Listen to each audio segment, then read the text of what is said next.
That was and credit to Ederson, because he doesn't get enough credit as a keeper.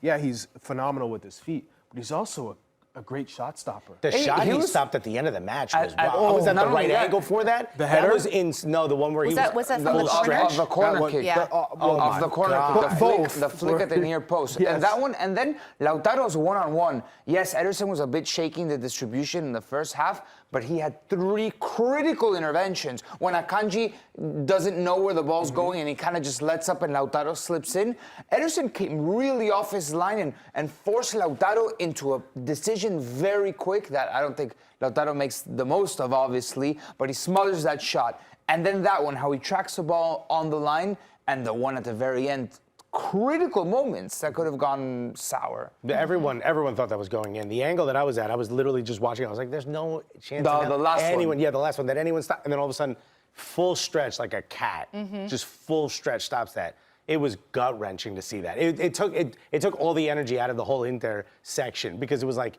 you knew there were moments where you're like, they were playing well enough to come back. They were playing well enough to get a goal, find a goal, and every time Ederson's standing there. Tactically, Inter was set up to really make it difficult for Manchester City, and they were having troubles finding solutions. If you look at the corner kicks, for instance, I know everyone thought there would be a lot.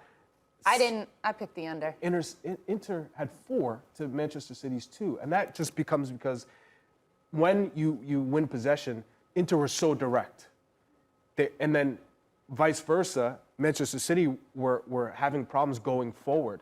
Haaland, how involved was Haaland? We had Golazo Network. We had a star cam on Haaland, and Haaland ended up being like the least involved out of every. He probably didn't have that many touches in the ball. They struggled to find him service, especially without De Bruyne. Phil Foden just gives you something else, especially down the middle. Maybe he's better on the one-on-one, on the dribble, but he's not gonna. Not from the midfield. Exactly. Being especially, central. And Inter did such a great job of closing those passing lanes on the inside. City couldn't play through the middle. How much did De Bruyne going off affect City's game plan in that regard? Well, it's massive because they didn't look great before he came off. No, but he's just, well, he wasn't probably 100% to begin with. He's just a player that makes players move out of position. So if you don't have that runner now, or someone who can shoot from distance, it makes the job that much easier for Inter Milan.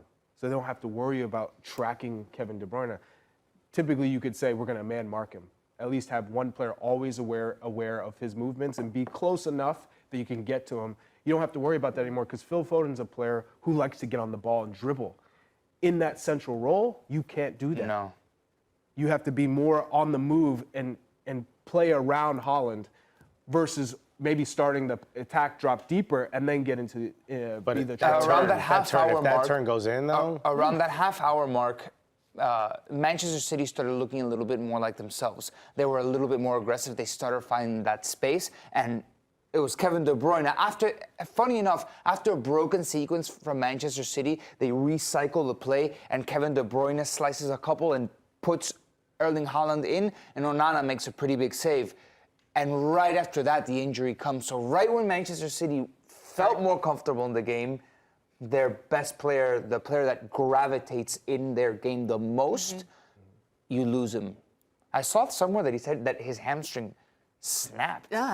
He felt it. I mean, the amount of games that these players have under their legs, especially De Bruyne, who's just like a constant run. I see, poor guy, like I see his face flushed already. You know how he gets, De Bruyne gets, playing so many games. Which goes back to why Lukaku should have started this game. You know, it's funny you say that, because I was watching and I'm like, what is Dzeko here to do? He doesn't offer you pace. He doesn't offer you getting in behind the defender.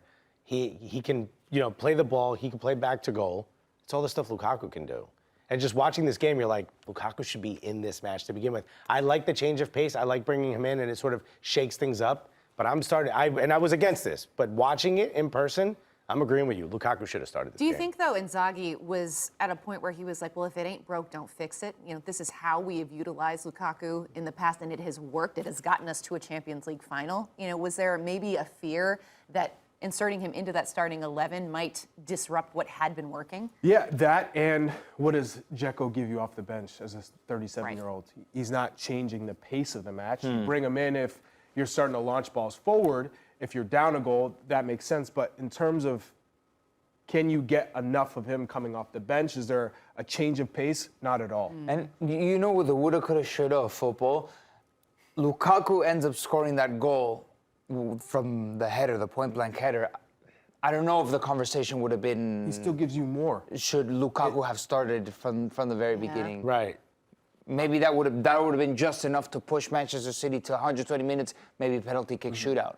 But he still gives you Oh, more. for sure. And Dzeko didn't give you much. Against his former club. It Yeah. looked like he wasn't trying to do much out there. It was rough. I want to know how many of you predicted Rodri, though, with the game winner, the hero. No one. But I couldn't be happier Yeah. for a player like Rodri Yeah. because he's the unsung hero in this squad. You have De Bruyne, you have Haaland, you have Gundogan, you have Bernardo Silva.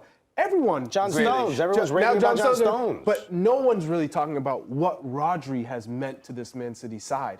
Positioning, tactically, but also his distribution, just starting attacks, stopping attacks before they happen in the counter. Yep. He's been massive. And in the biggest moment of the match, he is there and he's calm and composed and incredible finish. After having a shaky start to the game, he was Your most boring guy scores the goal. I mean, that's pretty great.